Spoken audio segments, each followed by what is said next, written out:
The nature of ethical deliberation. Ethical deliberation. However, Contreras, 2018, 341, points out that the practical syllogism cannot represent deliberation since its conclusion is an action, whereas the conclusion of deliberation is choice. Though one's choice typically causes one to act, something external could prevent one from acting even once the choice has been made. Thus, neither are choice and action the same, nor are the processes or conditions from which they result identical. Moreover, even non-rational desires like appetite and thumos present things under the guise of the good, so that whatever one desires appears to be good. Hence, an action based on those desires could still be described by a practical syllogism, though it would not be chosen through deliberation.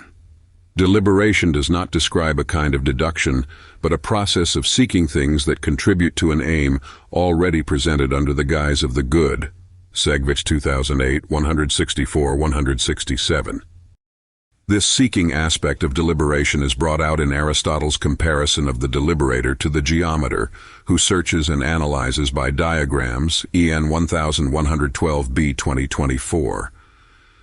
Geometrical analysis is the method by which a mathematician works backwards from a desired result to find the elements that constitute that result.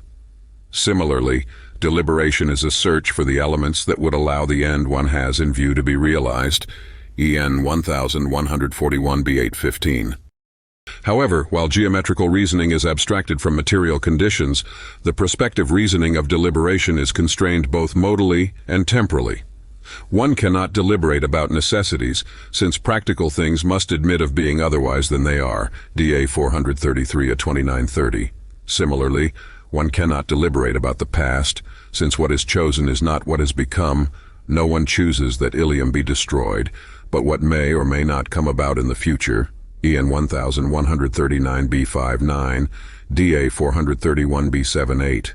One can describe deliberation, then, as starting from premises in the future, perfect tense, and as working backwards to discover what actions would make those statements true.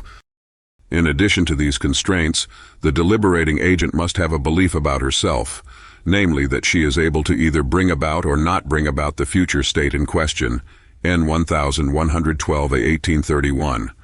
Since rational powers alone are productive of contrary effects, deliberation must be distinctively rational, since it produces a choice to undertake or not to undertake a certain course of action, Met. 1048 a 211. In distinction to technical deliberation, the goal of which is to produce something external to the activity that brings it about, in ethical deliberation there is no external end, since good action is itself the end, EN 1140b 7. So rather than concerning what an agent might produce externally, deliberation is ethical when it is about the agent's own activity. Thus, deliberation ends when one has reached a decision, which may be immediately acted upon or put into practice later when the proper conditions arise.